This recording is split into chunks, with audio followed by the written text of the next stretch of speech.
نہیں، ایک موقع تو وہ بھی آیا جب منافق اعظم رئیس المنافقین عبداللہ بن ابی بن سلول جب یہ مرنے لگا، مر گیا، اس کی وصیت کے مطابق یہ وہی بدبخت ہے لوگوں جس نے میرے مصطفیٰ پر تہمتیں لگائیں، جس نے آپ کی ازواج مطہرات پر تہمتیں لگائیں، یہ وہی بدبخت ہے جس کی مثال نہیں ملتی۔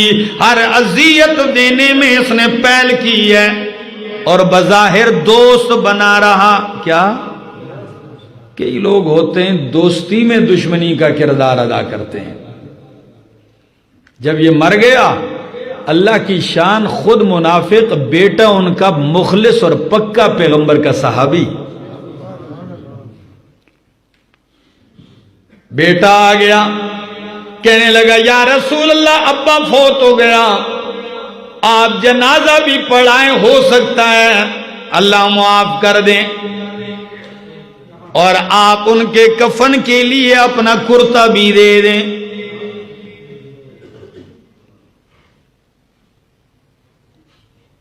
سنیے ہری پور والوں، کرتا بھی دیجئے۔ نبی کریم نے اپنا کرتا بھی عطا فرمایا۔ جنازے کا وقت ہوا ہے، صفیں بنی ہیں، امام الانبیاء چلتے ہیں جنازہ پڑھانے کے لیے۔ قربان جاؤں، فاروق اعظم صحیح حدیث کے الفاظ ہیں، دامن مصطفیٰ سے چمٹ جاتے ہیں اور کہتے ہیں اتصلی علی المنافق یا رسول اللہ اعلی عدو اللہ۔ اللہ کے پاک پیغمبر، یہ تو منافق ہے، یہ اللہ کا دشمن ہے، کیا آپ اللہ کے دشمن کی جنازہ پڑھاتے ہیں؟ نبی کریم نے فرمایا عمر آپ مسکرا رہے تھے، عمر کی آنکھوں میں آنسو آ رہے تھے۔ فرمایا یا رسول اللہ دشمن ہے، فلاں دن قضا فعل قضا و قضا و قضا، گنتے گئے، یہ کیا۔ نبی کریم نے دامن چھوڑا کے مسکرا کے فرمایا عمر ابھی تک لم انہان ہو، مجھے ابھی تک منع نہیں کیا گیا ہے، میں جنازہ پڑھاؤں گا۔ ادھر آپ نے جنازہ پڑھائی، عمر آنسو بہاتے پیچھے ہو گئے۔ اللہ نے قرآن نازل کر کے فرمایا میرے پیغمبر وَلَا تُصَلِّ عَلَىٰ أَحَدٍ مِّنْهُمْ مَاتَ أَبَدًا وَلَا تَقُمْ عَلَىٰ قَبْرِهِ۔ میرے پیغمبر آئندہ کے لیے اگر ایسا منافق کافر مر جائے، ان کے لیے دعا کرنے کی بھی اجازت نہیں، اس کے قبر پہ کھڑے ہونے کی بھی اجازت نہیں ہے۔ ہاں، اور اس خوش فہمی میں کوئی نہ رہے، استغفر لہم او لا تستغفر لہم ان تستغفر لہم 70 مرہ فلن یغفر اللہ لہم۔ فرمایا تو ان کے لیے استغفار کرے یا نہ کرے، یا 70 دفعہ بھی تو استغفار کرے، میرے پیغمبر آپ کے خالی ہاتھ تو واپس پلٹا سکتا ہوں، لیکن مشرک کی مغفرت نہیں کروں گا۔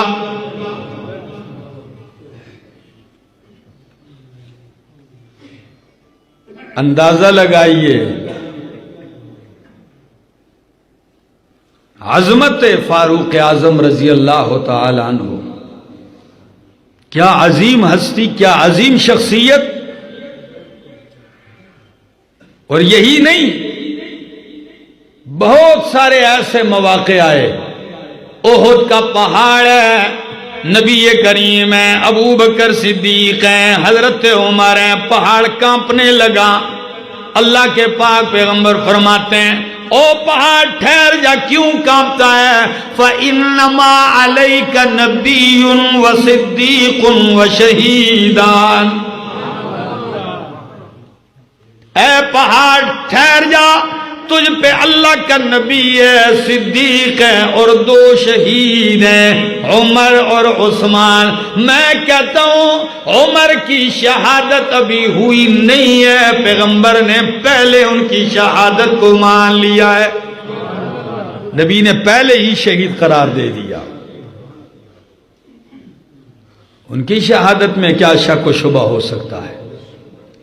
اور میں تو کہتا ہوں کوئی اور جنتی ہوگا، سارے صحابہ جنتی ہیں، عام لوگوں کی بات کرتا ہوں، لیکن صحابہ میں فاروق اعظم کی عظمت وہ ہے، جس طرح فاروق کو اللہ پر ایمان لانا ضروری تھا، نبی پر ایمان لانا ضروری تھا، اس طرح فاروق اعظم کو اپنے جنتی ہونے پر بھی ایمان ضروری تھا۔ کیوں؟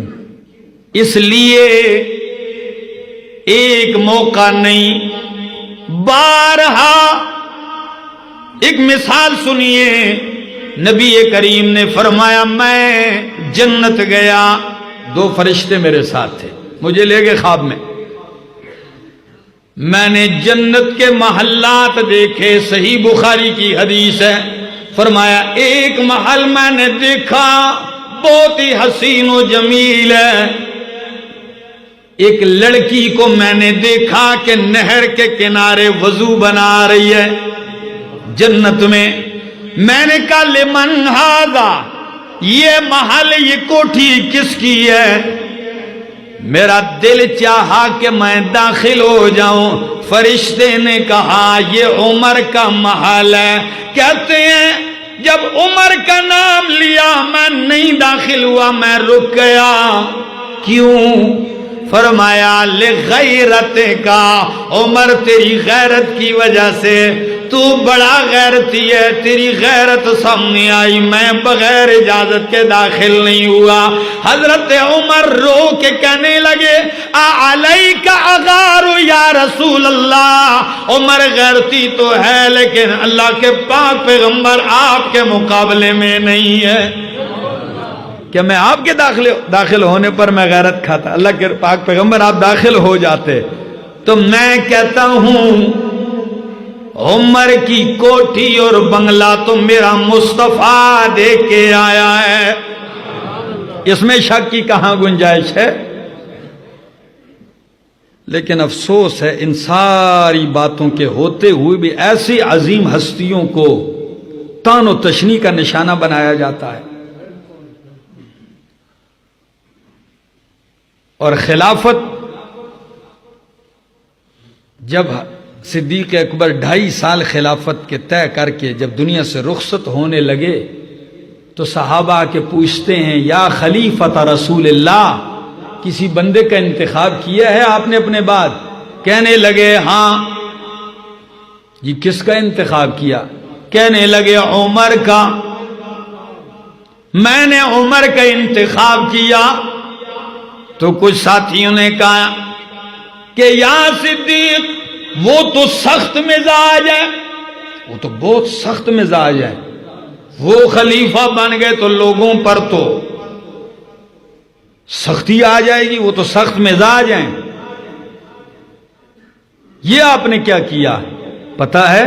صدیق کا جواب سنیے، کہنے لگے ہاں میں اللہ سے سب سے زیادہ ڈرتا ہوں تم میں مرتے وقت اللہ کے سامنے جب پیش ہوا اور اللہ نے پوچھا کہ صدیق پیچھے کس کو چھوڑ کے آیا، خلافت کس کو دے کے آیا، تو میں اللہ کے حضور بھی کہوں گا کہ امت میں سب سے بہترین کو خلیفہ بنا کے آیا ہوں، اپنے بعد سب سے بہترین انسان کو چن کے آیا ہوں۔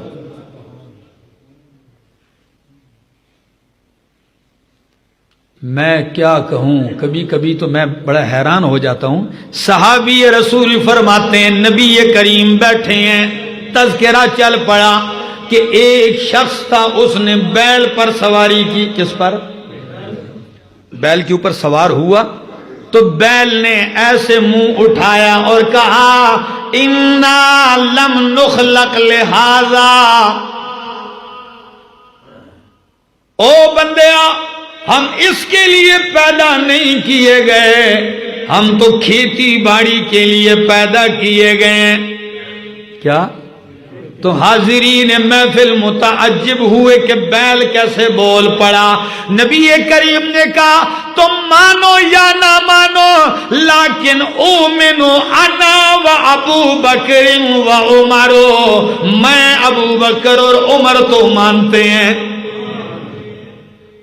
بات محفل میں ہو رہی ہے، حاضرین محفل ذرا حیران ہوئے کہ بیل کیسے بول پڑا۔ فرمایا تمہارے ذہن میں آئے نہ آئے، میں ابو بکر عمر اس پہ ایمان رکھتے ہیں۔ صحابی کا جملہ کیا ہے جو روایت کرتے ہیں؟ وہ فرماتے ہیں اللہ کی قسم محفل میں ابو بکر بھی نہیں تھے، عمر بھی نہیں تھے، وہ محفل میں نہیں تھے، ان کے سامنے بات بھی نہیں ہوئی۔ یہ میرے نبی کا اعتماد ہے۔ کیا؟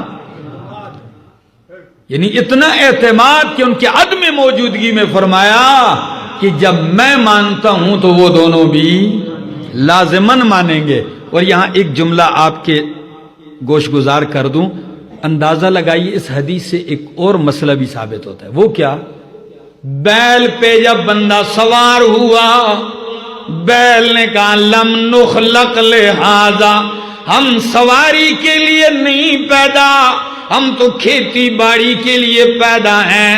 میں افسوس سے کہتا ہوں او مسلمانہ، ایک حیوان، ایک بے علم مخلوق کو تو اپنی تخلیق کا پتہ ہے کہ وہ کس چیز کے لیے پیدا ہے، لیکن او انسانا تجھے ابھی تک نہیں پتا کہ میں کس لیے پیدا ہوا ہوں۔ قرآن کہتا ہے وَمَا خَلَقْتُ الْجِنَّ وَالْإِنسَ إِلَّا لِيَعْبُدُونَ، کہ میں نے انسان اور جن کو عبادت کے لیے پیدا کیا۔ ایک حیوان کو تو اپنی تخلیق کا پتہ ہے کہ میں کس لیے پیدا ہوا ہوں، اسے یاد ہے، اور ایک انسان ہے جس کو ابھی تک پتہ نہیں میں کس لیے پیدا ہوا ہوں۔ عیاشیوں کے لیے، بدکاریوں کے لیے، بدعمالیوں کے لیے، شراب اور جوئے اور زنا کے لیے پیدا ہوا ہوں، یا رب کے حضور سجدہ ریزیوں کے لیے پیدا ہوا ہوں۔ اللہ اکبر۔ ایک موقع آیا، خلافت صدیق اکبر کے بعد فاروق اعظم کے سپرد ہوئی، خلیفہ منتخب ہو گئے۔ یہ پہلے شخص ہیں تاریخ اسلام میں محمد عربی کے بعد جس شخصیت کو امیر المومنین کا لقب ملا ہے۔ ابو بکر صدیق کا لقب تھا خلیفۃ رسول اللہ، ان کا لقب تھا امیر المومنین۔ یہ پہلا لقب انہی کو ملا ہے، ان کے بعد پھر چلتا رہا ہے۔ خلیفہ بننے کے بعد منبر پہ آتے ہیں، ریاست مدینہ کی جھلک دیکھیے ذرا ہری پور والوں، آتے ہیں منبر پہ کھڑے ہو کر خطبہ دیتے ہیں حمد و ثنا کے بعد، پھر کہتے ہیں او لوگو مجھے خلافت دی گئی ہے، اور دی بھی کیسے گئی ہے ذرا اس پہ بھی غور کیجئے۔ جب انہیں خلافت دی جا رہی ہے تو کہتے ہیں لیس لی بہا حاجہ، او لوگو مجھے خلافت کی کوئی حاجت، مجھے کرسی کی اقتدار کی کوئی حاجت نہیں۔ واہ عمر، آپ کو تو حاجت نہیں، لیکن ساری محفل والے کہتے ہیں وَلَٰكِنْ بِهَا إِلَيْكَ حَاجَةٌ، عمر تجھے خلافت کی ضرورت نہیں ہے، مگر آج خلافت کو عمر کی ضرورت پڑ گئی ہے۔ عمر آج آپ کی ضرورت پڑ گئی خلافت کی، آپ کو نہیں ہے ضرورت، ہمیں بھی پتہ ہے۔ منبر پہ آتے ہیں، کیا کہتے ہیں؟ کہتے ہیں من رأى منکم منی اعوجاجا، او لوگو جو تم میں سے میرے اندر کوئی ٹیڑھا پن دیکھے، کجی دیکھے تو مجھے سیدھا کرے، کوئی غلطی دیکھے مجھے سیدھا کرے، اور اگر میں سیدھا ہوں تو میرا ساتھ دو۔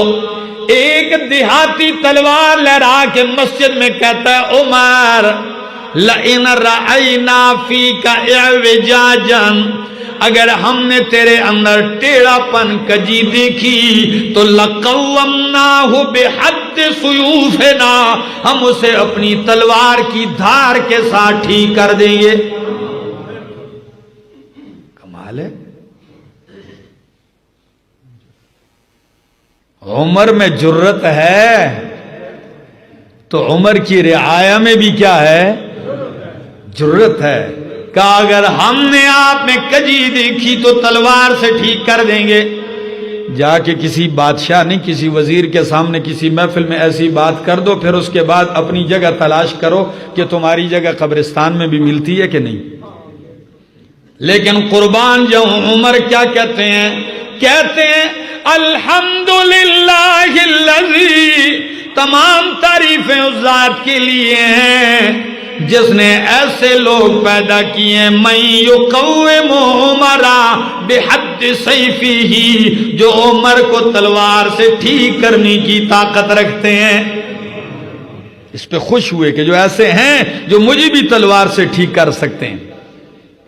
یہ صرف جملے نہیں تھے کہ وزیر اعظم بنے اور جملے کچھ کہہ دیے پھر عمل نہیں، یہ وہ ساری زندگی اس پہ عمل کر کے دکھایا۔ اور اس کی ایک جھلک دکھاتا ہوں۔ خلیفۃ المسلمین امیر المومنین 22 لاکھ مربع میل کا خلیفہ منبر پہ آتا ہے، کہتا ہے ایھا الناس اسمعوا واطیعون، اے لوگو سنو میری اطاعت کرو۔ ایک بندہ اٹھ کے کہتا ہے لا نسمع ولا نطیع، نہیں سنتے عمر نہ تیری اطاعت کرتے ہیں۔ سامنے کھڑا ہو کے لا نسمع ولا نطیع۔ فاروق اعظم نے فرمایا ولماذا، او اللہ کے بندے وجہ تو بتا، کیا وجہ ہے؟ کہنے لگا امیر المومنین کل جو مال غنیمت میں کپڑا آیا تھا وہ سب کو برابر برابر ملا تھا، 2 گز۔ آپ کا قد بھی اونچا ہے، مجھے بھی ملا، آپ کو بھی ملا، سب کو ملا۔ اس سے اتنا کرتا نہیں بنتا جو آپ نے پہنا ہوا ہے، لگتا ہے آپ نے زیادہ لیا ہے حق سے۔ پہلے حساب دو پھر اگلی بات کرو۔ ایک جوڑے کا بھی حساب۔ واہ عمر تیری عدالت کے کیا کہنے ہیں، واہ عمر تیرے انصاف کے کیا کہنے ہیں۔ پتہ ہے جواب دینے سے پہلے کہتے ہیں عبداللہ بیٹا ذرا اٹھ، اپنے بیٹے سے کہا بیٹا اٹھ کے جواب دے۔ عبداللہ ابن عمر اٹھ کے کہتا ہے ہاں لوگوں، سب کو 2 گز کپڑا ملا تھا، ابا جی کو بھی ملا تھا اور مجھے بھی ملا تھا، لیکن میں چونکہ عام بندہ ہوں، والد امیر المومنین ہے، تو میں نے اپنا 2 گز کپڑا بھی ابو کو دے دیا تھا۔ جب بیٹے نے یہ بات کی فاروق اعظم اس بندے کی طرف دیکھنے لگے، کیا کہتا ہے؟ وہ اٹھ کے کہتا ہے او امیر المومنین اذن قل نسمع ونطیع، اب تو بات کرتا جا، ہم سنیں گے بھی اطاعت بھی کریں گے۔ آج ہے کوئی جو اپنے آپ کو احتساب کے لیے پیش کرے؟ جی بہت مشکل ہے میرا دوست۔ دنیا میں اگر عدل آیا تو ویسے ہی نہیں آیا، یہ جھلکیاں ہیں۔ ہندوستان کا ایک کافر ہے، ایک ہندو، سپریم کورٹ کا جج، وہ وکیل تھا، اس نے سپریم کورٹ میں یہ کیس دائر کیا تھا کہ فلاں فلاں خطے سے مسلمانوں کو نکال دیا جائے، ان کو مسجد بنانے بھی نہ دی جائے۔ اتنا دشمن اسلام۔ اس کا بیٹا مسلمان ہوا، اس نے اتنی بڑی سخت بھوک ہڑتال کی کہ ہسپتال منتقل کر دیا گیا تھا، مرنے لگا، بیٹے کو دوبارہ مرتد بنایا اس نے۔ اتنا اسلام کا دشمن، لیکن پتہ ہے کیا کہتا ہے؟ کہتا ہے ہندوستان والوں، اگر ملک چاہتے ہو، امن چاہتے ہو، ملک میں خوشحالی چاہتے ہو تو 2 شخصیات کو پڑھو، میں بتانا چاہتا ہوں۔ کسی نے کہا کون سی ہے تاریخ میں؟ کہتا ہے اگر بیٹری لے کر بھی تلاش کرنا چاہو تو ان دو جیسا نہیں ملے گا حاکم اور بادشاہ. کسی نے کہا بتاؤ تو صحیح، کہا ایک کا نام ابو بکر ہے، دوسرے کا نام عمر ہے. یہ مسلمان کہتا تو پھر ہم کہتے چلو یار حد سے زیادہ تجاوز کی. دشمن اسلام کہتا ہے. خدا را مسلمان حاکموں سے کہتا ہوں کبھی ان ہستیوں کی زندگی پڑھ لو، تمہیں پتہ تو چل جائے حکومت کیسے چلائی جاتی ہے. تمام عالم اسلام کے مسلمانوں سے یہ درخواست ہے، خدا را ان ہستیوں کا مطالعہ کیجئے. انہوں نے لکھا نہیں، انہوں نے کر کے دکھایا ہے. اور آپ کو یہ بھی بتا دوں، بیت المقدس فتح ہونے لگا، حضرت عبیدہ بن جراح رضی اللہ تعالیٰ عنہ اسلامی فوج کے سپہ سالار تھے. 1 سال تک محاصرہ کیا، وہ قلعوں سے باہر نہیں آتے. شدید سردی ہے، وہ نہیں چھوڑتے، نہ یہ محاصرہ چھوڑتے ہیں، نہ وہ جزیہ دینے کے لیے تیار، نہ سر تسلیم خم کرنے کے لیے تیار، کسی بات پہ رضامند نہیں. جب محاصرہ طول پکڑتا گیا، آخر جو ان کے علماء تھے اہل کتاب کے، وہ بیت المقدس سے وہ اوپر قلعے کے اوپر آئے.